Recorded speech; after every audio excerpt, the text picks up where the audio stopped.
Today I'm having tea with Dr. Adam Habib, Vice-Chancellor of Wits University, my alma mater, at his residence Savannah, overlooking the city of Johannesburg. South African universities have been through a period of relative calm recently, at least compared to the situation 3 to 4 years ago. Of course, there have been sporadic incidents of gruesome violence, such as the recently reported attempt by 9 students at the Durban University of Technology to burn alive a young security guard on the campus for unspecified reasons. And a short while ago, the University of Cape Town closed for 3 days in mourning for a student, Uyinene Mkhetjana, who was raped and murdered at a suburban post office some distance from the campus. This crime was the catalyst for a massive national outpouring of anger related to gender-based violence countrywide. But the subsequent attempt by a handful of students to use this tragedy as a reason to bring UCT to a standstill through disrupting lectures failed. It did not find traction.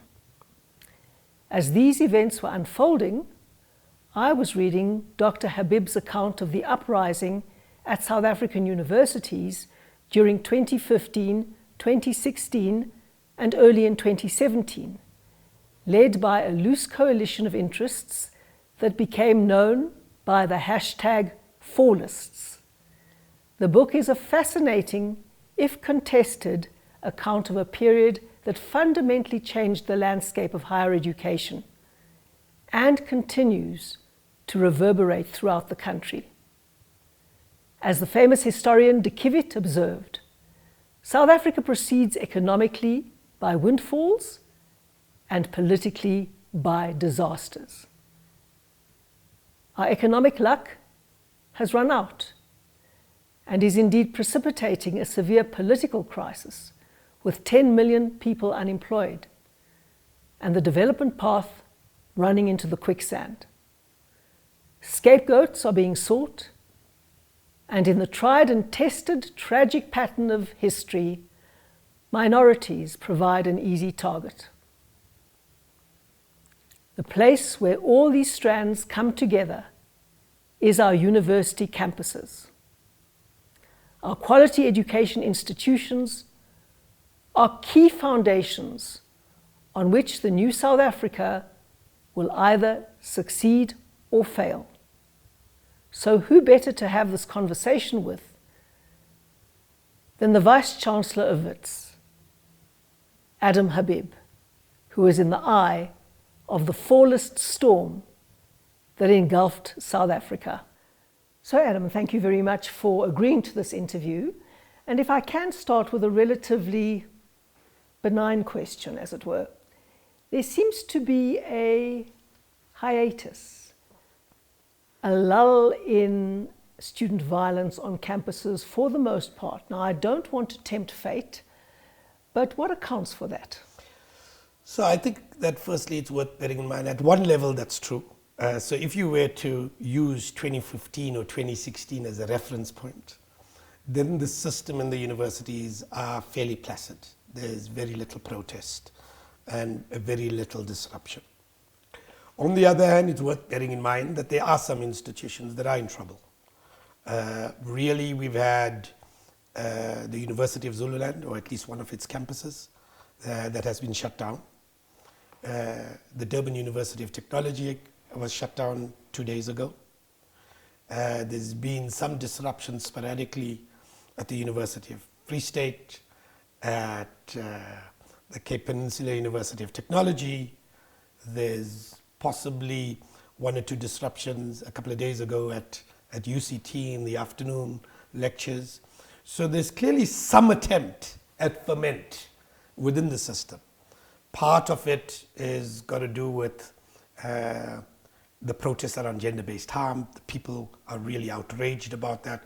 And a number of students, and rightly so, and a number of student groups have said that they want more safe campuses. So for instance, the protest at the University of Zululand is about having a safe campus. I think the irony is that the student protesters were involved in stoning cars on the N2, and therefore, the question is, how can you advance and act in a way that is violent for a violent-free campus? So there is some ferment, there is some disruption. But I think that what your question points to is that there's no traction. That actually there isn't the traction as in 2015 or 2016, where this led to complete shutdowns of the campus. And I think that that's right. I think that students understand the consequences of what happened in 2015, 2016. There is a feeling that do you really need to shut down a campus to demonstrate an anger? That there's a whole series of other modalities that you could utilize to express abhorrence. So we've seen with anger around the gender-based harm, what you've seen is evening vigils, candlelight vigils. You've seen marches off campus. You've seen other forms of expressing discontent. But discontent and expressing discontent does not always have to lead to shutting down campuses and disrupting classes. And I think that there's a broader range of the broader student population that is saying, look guys, this is not about shutdown. So that seems to indicate that people understood what the massive cost of 2015, 2016 fallism actually had, not only for the institutions and for the wider society, but for the students themselves. Is that an indication of that? So I think that that's true. I think that actually, particularly 2016, and I do think 2016 is different from 2015. Yes. But 2016 has had huge costs for multiple stakeholders in the university. It has had huge costs for students, many of whom may have experienced police action and at some levels have been traumatized by it. It has had huge costs for staff who were not only experienced sometimes police action, but in many cases experienced action from students themselves, protesting students who threatened them, etc. Vice-Chancellors and executive managers have been traumatized in particular ways. That was very clear. And so in a sense, it had multiple effects within the university community. And I think that a level of that has been understood. I do think that there are toxic political forces at play that do want to create a new generation of, a new round of conflict. And there were attempts, there were calls, for instance, when people were protesting around the gender-based harm and the killing of Nene, there were calls that demanded that we shut down the academic campuses. It just didn't have the traction that is required. Partly because vice-chancellors and executive managers and student leaders intervened in a way to deflect, partly because it didn't have traction amongst large layers of the student community. But I do think that there are, if you like, a reflex action of a number of political actors who think that the only way you can protest is shut down. And who are these toxic elements? So I think that there's a variety of them. I don't think they belong to a single political party. I think that there are groups, political parties who have broader political agendas in society. And they think that universities should be one of the places where you could use, it's a closed community, and you could use this as an opportunity to actually disrupt and advance political ends in society as a whole. Or your personal political ends. Or your personal political ends. And this is the very interesting thing, that many of the students who were most violent and most disruptive on Wits campus and most disregarding of other people's rights are now in Parliament as MPs, either for the EFF or the ANC. Now, that speaks to using these kinds of protests very cynically, perhaps for a personal motive.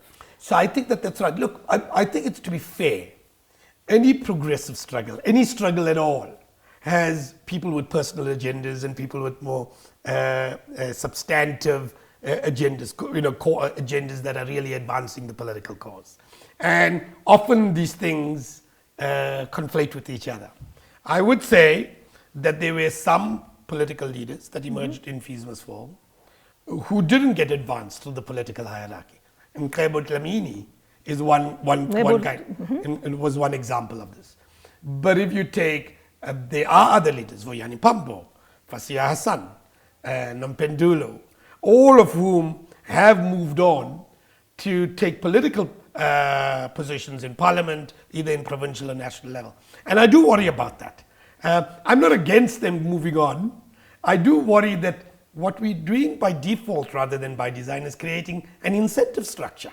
You're creating an incentive structure where suddenly political leaders in universities feel, well, I could get a job in parliament if I create enough mayhem, if I develop a little bit of a following. And I think that that's a very destructive agenda to have. It will undermine the future of our universities. It creates huge, potentially huge instability in our system. And I don't think that that's in the interest of inclusive development. Well, that's a very important and interesting point.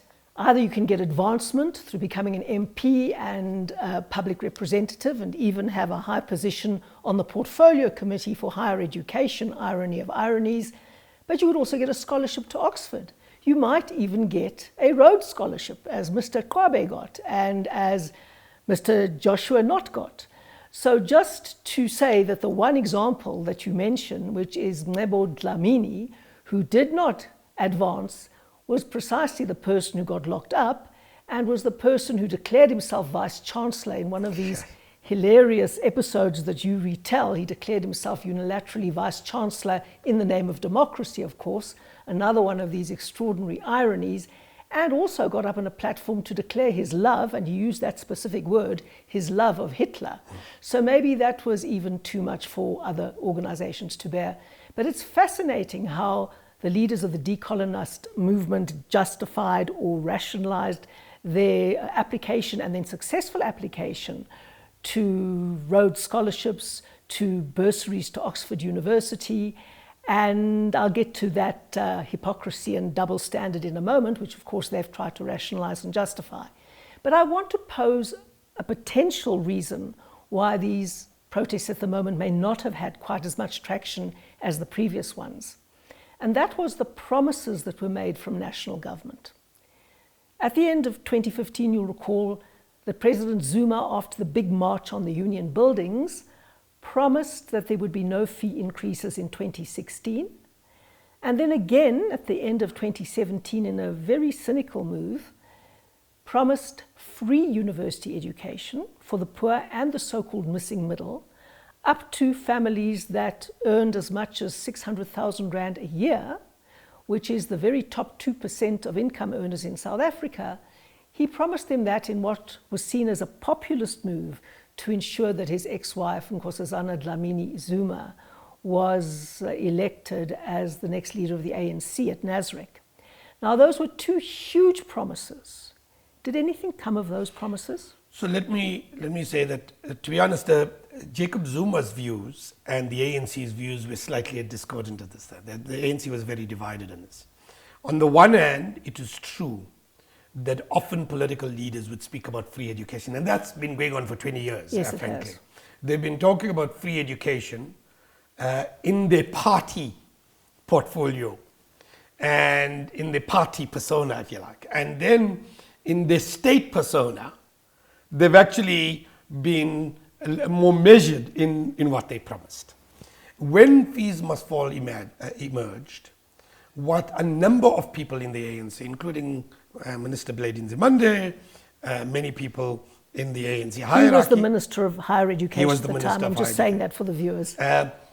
Basically advanced the notion that we believe in free education for the poor and the children of the working class. Now, of course, the real debate is what is the working class, correct, but it's children and the working class. That's the poor and the children of the working class. Jacob Zuma, at various points, the notion of what that working class was differed. And in a sense, the big argument was, how do you imagine this? So in 2015, the state agreed, and President Zuma in particular said that he would pay, the state would make up the payment for the fee increase. In 2016, they used the notion, largely out of the negotiations between Blayden Nzimande and the student movement. What they suggested is that they would pay the increase for anybody with a family income less than 600,000. And that's how it played in 2016. What has happened in 2017, when Jacob Zuma made that very cynical decision on the eve of the ANC, the election of the ANC president, what he said is anybody with a family income of less than 350,000 would be catered for by the state itself. And remember what the state is offering: tuition, accommodation, and subsistence. Now, to be honest, that's not many parts of the world that do this. Not even Germany. Germany does tuition. Mexico does tuition. Yes. It is probably the Scandinavian countries are the only ones that do all three. Now, at one level, I can understand that, because it's no use giving somebody who's really poor free tuition and then they don't have money to eat or they don't have accommodation, etc. So at one level, that's what they did. But the measure was for those with a family income of less than 350,000. They anticipated that would constitute 90% of those people in the higher education system. And they made that judgment because what they said is the society, 90% of society earns below this amount. What they didn't realize is society is not a mirror, the higher education student population is not a mirror image of society. So what you really have is it covers between 40 and 50% of the higher education system. And frankly, it covers the way that distributes in the higher education system is very different. So at Wits University, the students who qualify for this 350,000 or below is 22% of our students. And UCT, it will probably be lower. In Stellenbosch, it's even lower. If you go to Fort Hare or Zululand, it would be anything between 75 and 80%. So how it plays out in different parts of the system is very, very differentially. Now, there are two important strategic challenges that emerge from it. They're difficult challenges, but they're important ones. I must say, I'm not opposed to the idea that the poorest of the poor get some resources. I think that that's what you have to do. But you have to understand the consequences of it. The first is, actually, that the agency of that protest in 2015 and 2016 was the students at Wits, UCT, etc. It is a revolt of the middle classes, not the working classes. Well, that's the point you make repeatedly in your book. It was the most advantaged that presented themselves as the least advantaged, as the most disadvantaged. And that's exactly it. So actually the problem, the people who were really angry in 2015 and 16, their challenge has not been resolved, because at the moment, they're the missing middle. Correct. And they're too rich for the scholarship, but yet too poor to pay completely for this. So that's the first challenge. And many of the missing middle is in the top 2% of income earners in South Africa. That's right. Now here's the second challenge. In the last 2 years, the vast majority of what has been the 350,000 has gone to institutions where the poorest of our students reside. At the moral level, that is accurate. But here's the challenge. These are also the institutions with the weakest governance arrangements. And so, if you don't have strengthened governance arrangements in these institutions, you run the real risk that this money is not going to be spent in the ways that it is meant to be spent. Does not achieve the impact that it should. That's exactly right. But the Treasury kept arguing throughout this process, we are not investing wisely in higher education because only 55% of students graduate.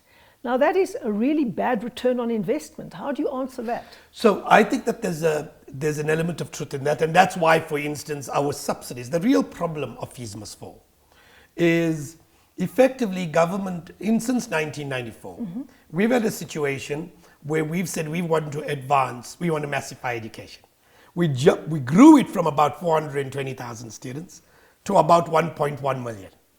But we didn't have a concomitant increase in per capita subsidy. Precisely for the argument that they were making is that we're not getting sufficient return, there's too many people falling out of the system, that 55% of the students are falling out of the system. And so in a sense, government per capita subsidy began to decline. And so in a sense, institutions that were trying to keep quality began to increase fees. And this, by the way, is a global phenomenon, not a national phenomenon. Do we have a real challenge of 55% of the people not passing, that's true. And I think that the challenge we have to deal with is how do we deal with that rather than say we're not going to give money. I get it. And it seems to me that there's two big questions that flow from that. The first is, are all of the students in the right place? Are in the right institutions? Well, that's the question. Should they be in universities or should they be in TVET colleges and actually good systems like the German one? You have a much wider layer of students going into colleges and vocational training and technical training, and you have a smaller proportion in universities. We've got the opposite way. I never ever use Germany as an example because it's too developed a society and they've got too many resources to be comparable to ours. But if we use developing societies that have been enormously successful in their human resource development, I take Singapore, if I dare do that without causing a national meltdown, they have 70% of their students in the equivalent of our TVET colleges, that's technical and vocational education, 30% in what we would call academic universities. So it's a very different ratio from ours, and the resources and the interest and the expertise is all, or not all, but a lot in the technical and vocational field, and that is why they've had the levels of economic growth they've had and the levels of employment that they've got. And perhaps one of our worst legacies of colonialism is that we took the British model of sending everybody to academic universities and making that the pinnacle of aspiration and ambition. But given that that is the case, and it's an unfortunate reality we deal with, in your book you keep saying we have to deal with the world we've got, not the world we wish we had.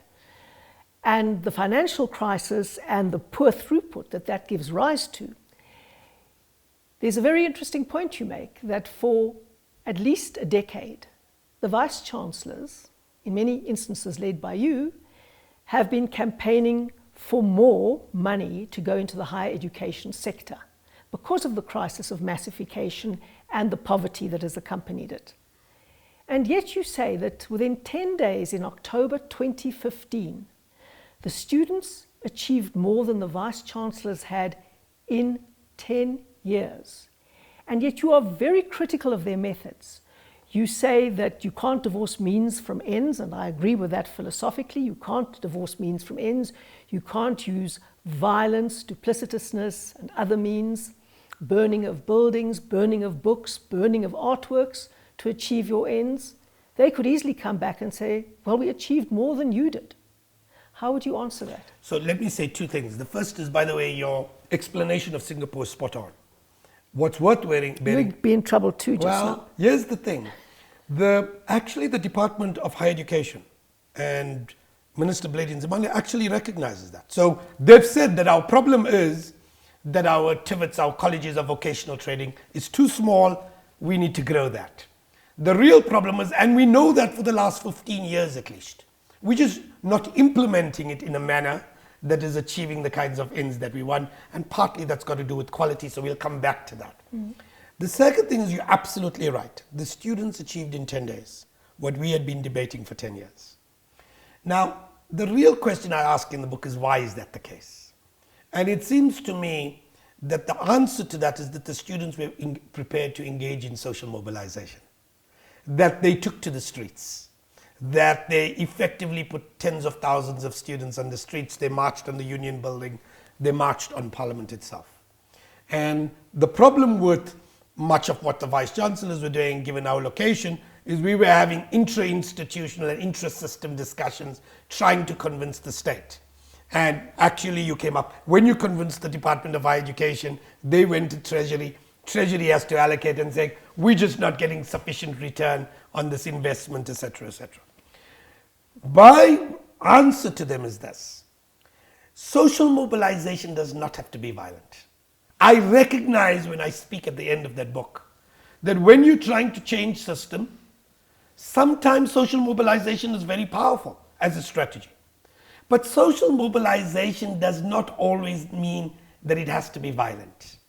And that's the big difference that I want to put onto the table. And do you think it would have had an impact without violence? So I do think, and here's the answer, why I'll give you the empirical case for it. There is a distinction between 2015 and 2016. In 2015, up to the point that Jacob Zuma made the concession that he did at the end of 2015 and agreed to the fee increase being paid for by the state, that was relatively peaceful. We didn't have the kinds of horrendous violence that we saw throughout the period of 2016. And even in 2015, when we did have violence, it was post that decision, not prior to it. Ironically, what gave government a real skrik in 2015 is not necessarily the violence. It was actually the fact that students, parents got together on the streets, they marched on Parliament and the union buildings, and by the way, it was rich and poor, black and white, who marched together. It was wonderful to see the non-racialism, and the whole fees must fall. The notion of this 10.1% increase for 2016 was something that really galvanized everybody. I think many of us felt you cannot leave university with a debt of 250,000 Rand. You're hamstrung for most of your young professional life in doing that. So there was a lot of sympathy for fees must fall, and that sympathy fell away as the students kept moving the goalposts. I'll come to that in a minute.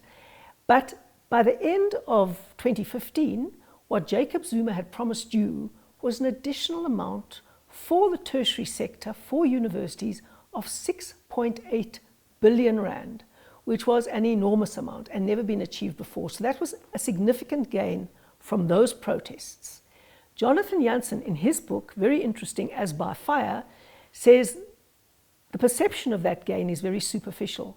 In fact, that whole process was the beginning of the end for South African universities. How would you respond for that? So I think that just for the facts on this thing, so the Jacob Zuma, what had happened is prior to the explosion that happened at Wits University, on the 30th of September, we had approached as vice-chancellors, had asked for a meeting with the president.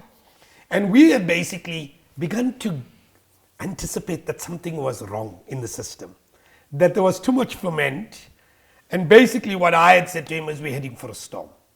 I anticipated the storm was going to be January, not 2 weeks later at Wits University.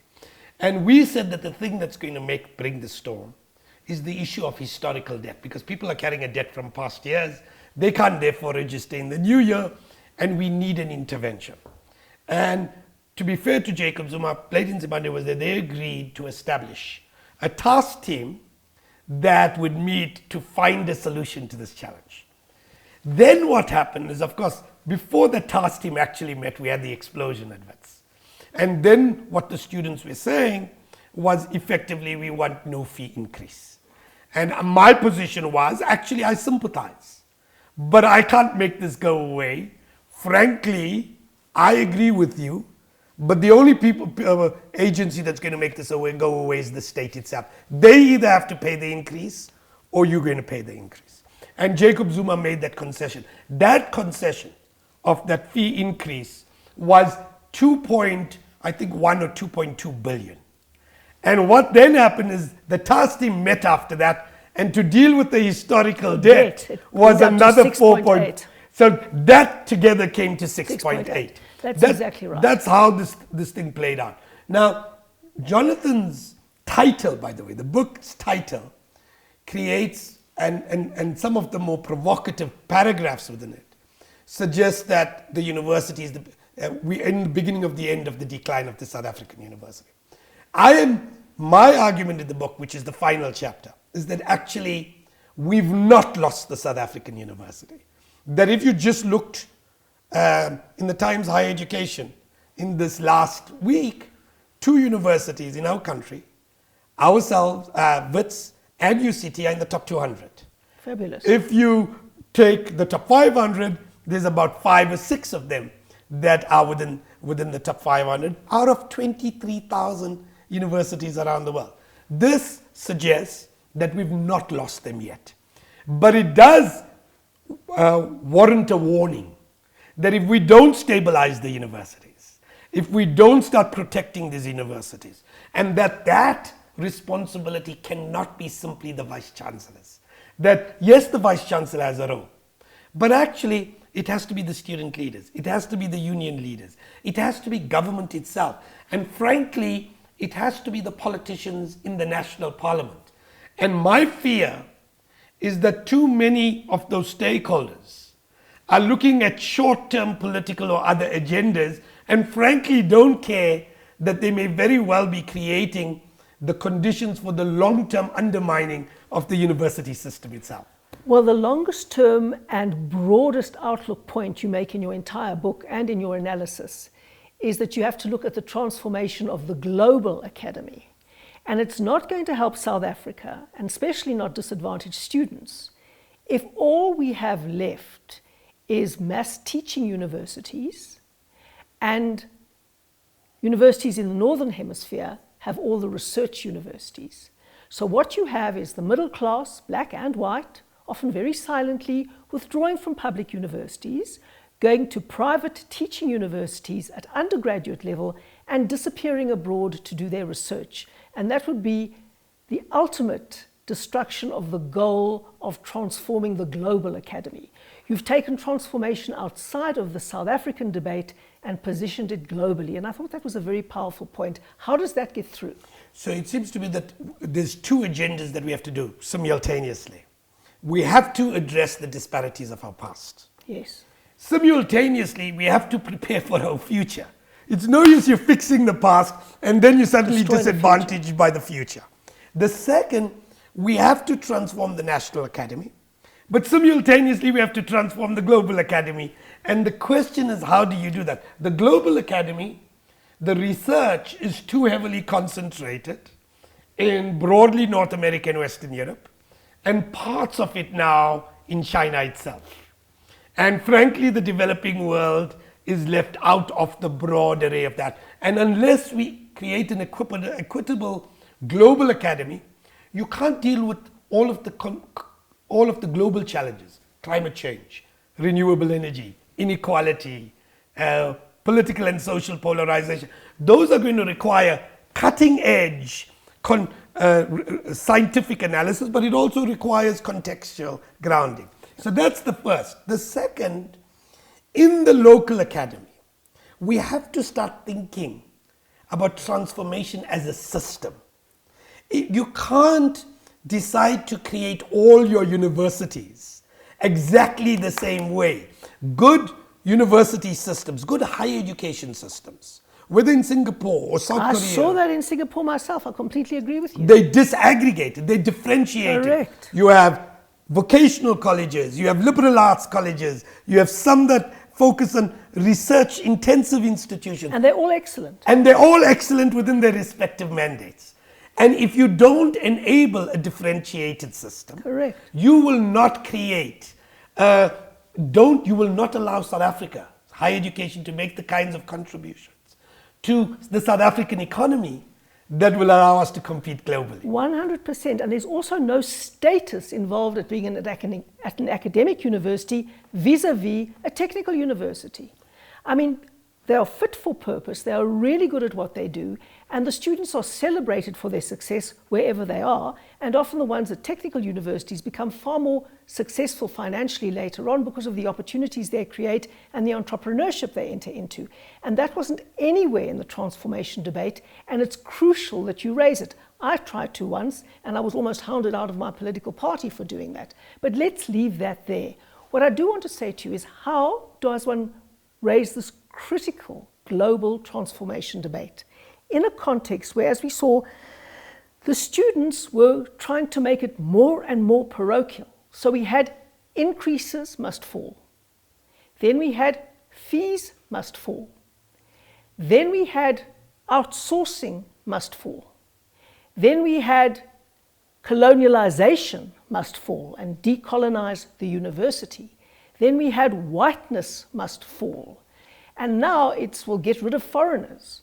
So it became more and more parochial, more and more divisive, less and less global. And that is when the students lost public sympathy. And that is when their protests became more and more violent.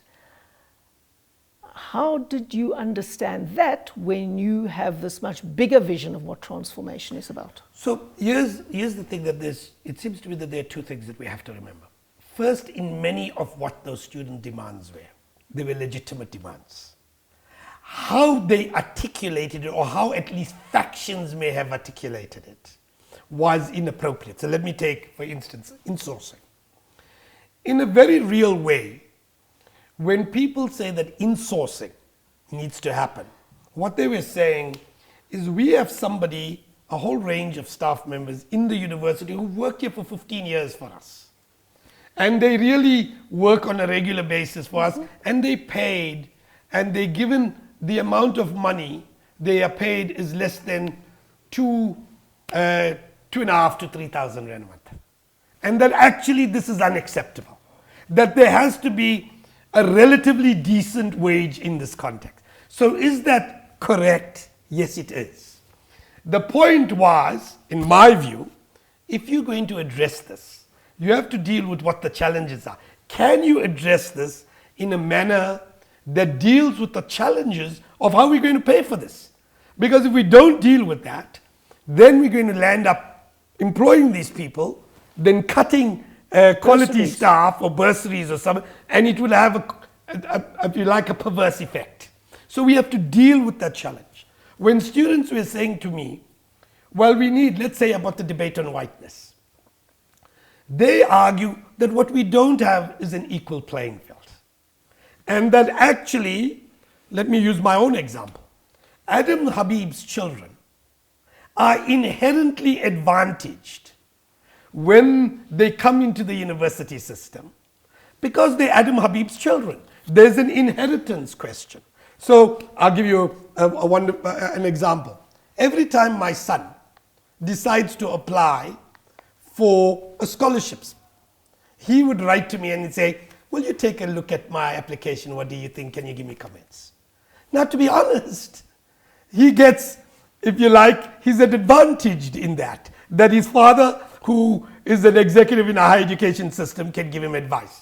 Patrice Motsepe's children are advantaged in the fact that they come from rich parents and they don't have to belabor the consequences of this thing. That's true of them, and it's true of middle class people in our society. And some of this gets captured in a whiteness debate. But let me finish. But Adam, you're making the totally crucial point that we can measure disadvantage. It's not about race, it's about disadvantage. And you cannot escape the cynical abuse of race for personal advantage by using race as a proxy for disadvantage. You're saying you don't expect Patrice Motsepe or your children to get the benefit of their race, but many people are arguing that they should. And that is the whole drive behind whiteness must fall. So I would like to very much come to that in a moment, because I think one of the crucial points you make in your book as well, which I found very powerful, was that relative disadvantage and racism happens contextually. So if you take a system where you're saying, okay, we're trying to get the residences to be cosmopolitan, to be inclusive, and maybe you're a tiny minority of whites in a residence dominated by black students who may be EFF and may think that you as a white person are a problem, even though you may come from a poorish background, because you are white and therefore whiteness is the problem. Who is at a disadvantage in that context? It's not the white student. It's that person who's marginalized and pushed aside. So these things are contextual. And as you say, you can measure disadvantage. So it doesn't have to be on race. And I'm coming back to that in a moment. I think you make some very important points which go to the heart of where the transformation debate should be in South Africa. But it also goes to the heart of another issue. So yes, so I agree with you, and I agree that particularly context matters. But here's the issue of, let me use two examples where whiteness does become an issue. So for instance, let's take the example of the students of residences. My desire, and correctly, and I still hold that view, is that our residences should be cosmopolitan structures. Correct. Because if our students from a variety of racial, cultural, religious and other backgrounds interact in that kind of setting, they establish relationships, and that becomes the kernel for the non-racial society that we want to build. Correct, like our schools. Right. But here's the challenge. if you are, let's say, 96% black, and what we've got is there were two criteria that we created in the residence access. One is those people who lived furthest away and those people who were poorest. Now the problem is, if you actually correct from 96%, and let's say you want to go to 20% white, which means it's 80% black, you're going to create 16% more places. If you create 16% more places, you may very well displace poor students who are black in this case out of that. I understand that. So the only part of your 5-point transformation plan that wasn't implemented was your transforming the university residences into inclusive and cosmopolitan spaces, which was very sad. Yeah. But that doesn't detract from the fact that the one or two minorities who are in residences, where a very militant majority is saying you are the problem in the society, can be a very alienating, marginalizing and oppressive experience. So the point I'm making is that yes, it is, if we understand that problem and how you deal with that, what my problem is, and then we came to a pragmatic solution around it. Yeah. The problem is there are real contextual challenges. The trick I'm saying is they can be understood in a non-nativist manner. That you can understand, if you like, disadvantage. So one of the big challenges about South Africa, which is both its burden, but potentially the instrument for how we engage and build a nation, is that you've got a huge overlap between class categories and racial categories in South Africa. It's not perfect, and it's changed over the last 20 years, but in the majority of cases, the vast majority of the poorest people in our society are black. And in proportional terms, the largest majority, not in real numbers, but in proportional terms, of the richest people in our society are white. Now, if you understand that, that's one of the challenges of our historical history. It comes from our past. Now, if you want to fix that problem, you can ironically address the problem by using the class category as opposed to the race, and you'll get the same outcome. Hallelujah, and let's do it. Now, let me just argue a point with you. Yeah. You have said that universities, contrary to expectations of government, reflect a composition that includes black students who would more than the average population be drawn from the middle and upper classes at a higher proportion. Yet those people are precisely those who resist most strongly the notion that you can take race away and use class, the notion that you can use actual disadvantage to correct the imbalances of the past, because not everyone is equally disadvantaged of a certain race today. Those are the students that will oppose it most strongly. I've seen it at UCT, I've seen it at other places. Once people have a built-in advantage because of their race, they hold on to it. And they won't let it go, and they pretend that it's progressive. What are you going to do about it? So here's your challenge, and this is why we have to understand in the contextual realities of that. So you're absolutely right. It is the middle classes and the upper middle classes that are in the Wits and UCTs, etc. And in the majority of cases, those are the black middle classes. So Yes. at Wits, it's 80%, 81% that are black students in our society and in our institution. The problem is that our middle class is not the same middle class as you would get in North America or in the UK.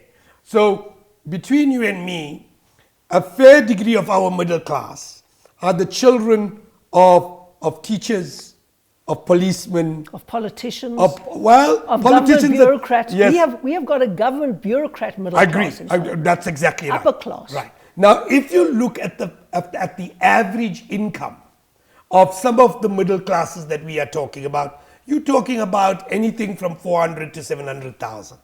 Here's the dilemma if you're at Wits. If you've got two children at Wits, and if you're going to cover fees, as of now, accommodation and subsistence, you're looking at 130 to 150,000.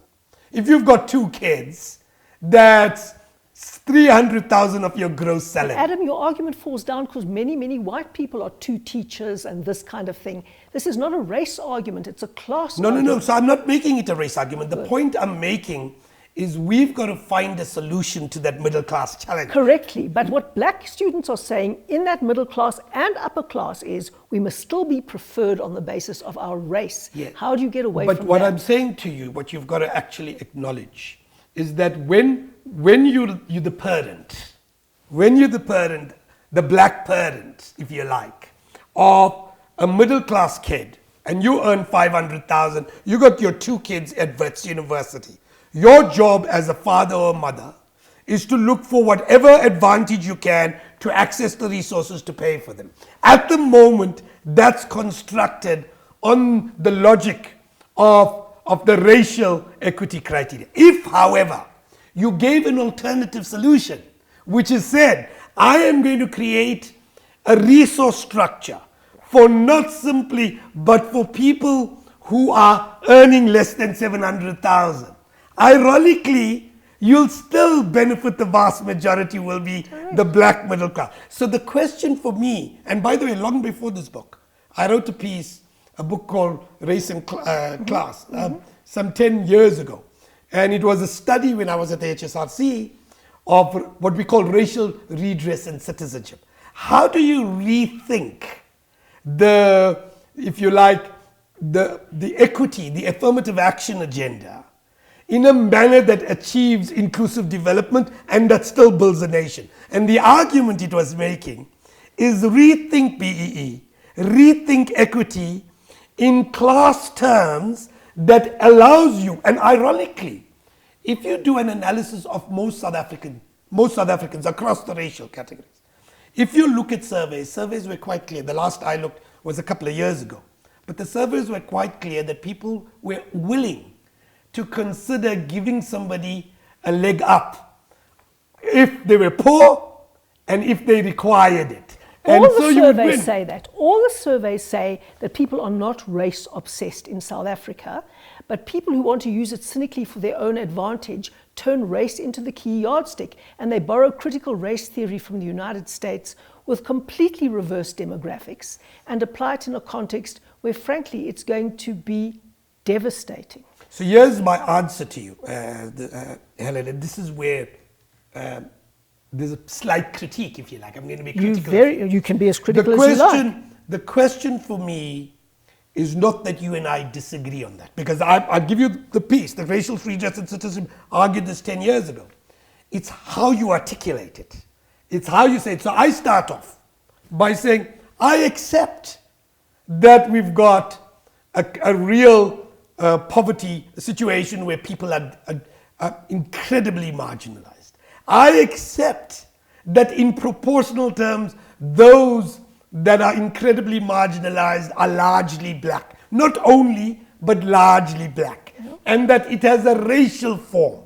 Now, the answer is, I accept we have to get out of this mess and create an inclusive agenda. Correct. The real trick now is, how do we strategize around it? So it's in the language, it's in the wording, it's in the analogies.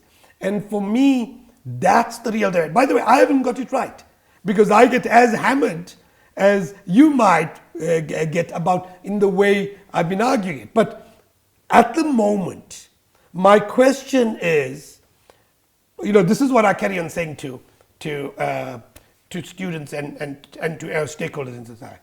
You don't have to convince me that our institutions have to transform.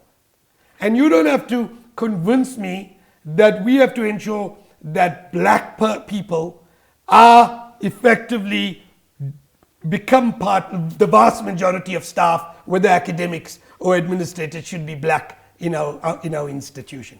In fact, every institution I worked in, by the time I left, had a better transformation profile according to your levels than when I started. But I've done it in a way that hasn't undermined excellence, but actually has enhanced excellence. So when I was at UJ, before I came to Wits, when I was at UJ, collectively with the team, UJ, when I left 5 years later, from 2007 to 2013, it was produced, initially it produced about 400 research units. By the time I left, it was producing 900 research units. It had a better throughput, and it had a better demographics both at a staff and a student level. I take the point entirely, and I'm completely with you that the goal of transformation must be diversity and inclusion with excellence. That must be the goal, and I agree with you that it is achievable if the right strategies are followed. One of the other great ironies in your book is that the people who've benefited most from it often are the people who feel they've suffered most. Yes. In phrases like, for example, Wits is killing us, and various other phrases, which was another great irony I found in your book. But you're the master of the bigger picture. And if you are focusing very specifically on these debates inside the university, what about people who could never even dream of 120,000 Rand a year to get their children into university? They can't even think of putting a meal on the table or sending their children to a proper pre-primary school. And society is taking resources away from people who desperately need that subsistence model into universities, hopefully on a non-racial basis, for black people and white people whose parents battle to pay fees because they come from the missing middle or from the poor strata of society. Aren't we redistributing money from the really poor to the middle class? So I think actually what that precisely is the problem. So let me tell you what had happened with Jacob Zuma's concession at the end of 2017. So I said to you effectively, in the next 2 years, we first started with 15 billion extra and then 32 billion extra. There is no doubt that there are cuts across the system happening. Grants that were meant for early childhood development, which is probably the most crucial area where you need to pour resources. Because if you don't catch young people, then whatever resources you put down, your pipeline is compromised. That has fallen. If you take, for instance, postgraduate scholarships, the big critique is we need to deracialize our academy. But you're only going to deracialize your academy if you start getting masters and PhDs through the system. But if you're killing the scholarships there, you're undermining that very process. And so in a sense, the cuts that are happening are actually undermining the long-term inclusive potential of the society because we're doing it not in a particularly clever way. I'll give you the third. The year we passed that decision, which was 2017, in 2018, we instituted a VAT increase by 1%. Ironically, the people who will end up paying VAT most is the poorest of the poor. So effectively, this is why I carry on using the word a thoughtful activism. I think that there's a possibility to do both. You see, I think we had to find a solution to the students and the cost of higher education. It seemed to me, in the book, what I argue for is the following. I argue that what we should have done is frankly, I believe in inclusive education. I believe that we should free up our system progressively over a period of time. My question is, don't try and do it in one big foul swoop. What you should do is provide a loan scheme for students. It's not perfect. That was Sizwe Nkosana's It was ISFAP Sizwe Nkosana's actually model. And frankly, the Hare Commission made the recommendation. The Hare Commission took that model. So basically said, why don't you create a loan scheme? Now, that's the one thing. There is a danger with the loan scheme. So if you take the US, you've now got a toxic 1.3 trillion debt from students because they've inherited this. So what you want to do is you want to avoid that situation, but you start at a loan scheme, and then as you get the growth rate going up, you dedicate a portion of this thing to freeing up greater and greater sections of the system. You know what is the most galling of all is you talk about this terrible debt in the United States for students, 1.3 trillion. Well, you know, the estimate of the amount of money that corruption in the Zuma years has cost South Africa is around 1 trillion Rand. Now, with a crisis of funding so many things in South Africa that we deal with at every level, this was a government that postured as being pro-poor, that was there to serve the people, that told people you can't trust white parties, you can't trust white people, we are here to represent you, we are pro-poor, we are working people, we understand poverty. And look what they did. They stripped this country dry. Isn't that the most tragic irony? So it is. And that's why, for instance, and frankly, by the way, I suspect half of the ANC would actually acknowledge that. Well, they might not say it publicly. Well, they haven't changed. Yeah, That's a whole big network of patronage. But the that point goes is, down I there. do think they have. I do think that there's change, and we'll come back to that in a minute. I believe that when I see it. So what, for me, is the Jacob Zuma years disastrous for South Africa? Absolutely. By the way, I think they were disastrous at two levels. The first is the corruption, which I think was disastrous. The second, by the way, was the incompetence, which I think lost South Africa even more money than the corruption. Of course, we've got an incapable state and we can't get out of that situation. And that's what I do think. But the question is, how do we get out of this mess? And for me, that's the big political question. So when I wrote this book, my view was, I'm not going to tell you what the problem is. I'm going to give you a potential way to resolve it. So for me, the one part is how you fund the system. But let me tell you something else which you have raised. If you ask me, Adam, how would you fix the post-secondary education system in South Africa? I would do 4 big things, and I think we would get somewhere. First, I would grow what we've always said we want to grow, which is the vocational and technical sector of the higher education system, and drive it at probably 60 to 70%. Yeah, you'll go Singapore. Right. Now the way I'll do it, however, in South Africa, is not to allow it to be contaminated by other agendas, giving grants to certain people. I'll cut a deal. I'll go to the biggest companies in this country, and I'll go to them and I'll say, I'm going to attach this sector of training to some of you. So SASL, to AECI would work in the chemical sector. You need labor, and currently you have training programs for your own labor. You're describing my game changer in the Western Cape government on skills perfectly. Well, so that's what I would have done, but I would have demanded one other thing. If you need 20,000 skills, employees, I want you to produce 30,000. And what I will do to give you the incentive structure, the current monies that are put into the CETA, I'd pare down the bureaucracy. The second thing I would do is give you that as a tax deduction. So what you're doing is you're not only producing for your own for your own institution, but you're also producing for the sector. That's the first I would do. The second, I would differentiate the system. We've got a problem of 2 things in our system. We've got access, I'll come back to that in a minute, and we've got quality. If you think the degree in one institution is equivalent to the other, I think we're deluded. We're lying to ourselves. And in one province to another. And so, in a sense, the real big question is what I would do is say, okay, I'm looking at so many of these universities, I'm going to, by law, say to you, you can grow, and actually, ironically, I'm going to let you go up until honors level at everywhere, and only in selected areas can you go to masters and PhD, because that you'd have to prove in a particular way. So you create what is the liberal arts universities in the United States, which are first degree.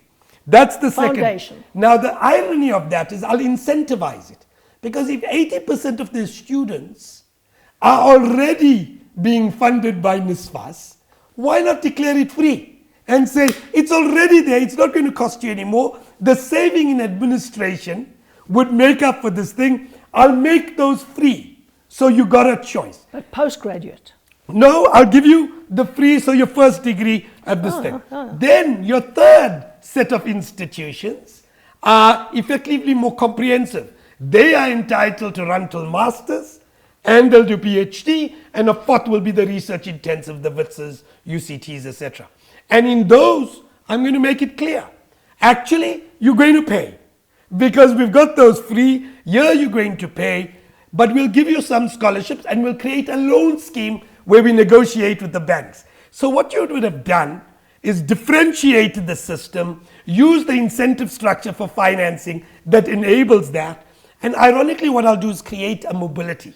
So you can start at one part of the system and end in the other. Look, it's a very, very good methodology, and I can immediately anticipate the resistance to it. It's going to be saying, you want to create bush colleges again. You want to create different levels of universities. Now, of course, that's got a terrible reputation from apartheid's past. You're trying to do what many developing countries have done. They're saying that you have to have a differentiated system, you have to have fitness for purpose, you have to have articulation between the different institutions, and you have to pay at certain levels. I completely agree with that, and that should be injected into this debate. Now, I'm hardly into the questions I want to ask you, so I'm going to divide this podcast into two, because it's so interesting and so important. We've reached the end of our first one, which focuses on the universities. I want to get into bigger existential and political questions now. I just want to turn to the viewers and say this is part one of the podcast with Adam Habib. Very interesting, very fascinating. But if you've enjoyed this podcast, please press like and subscribe, and you can tune into these most important truth-seeking conversations that I will be having with more and more South Africans. Thank you.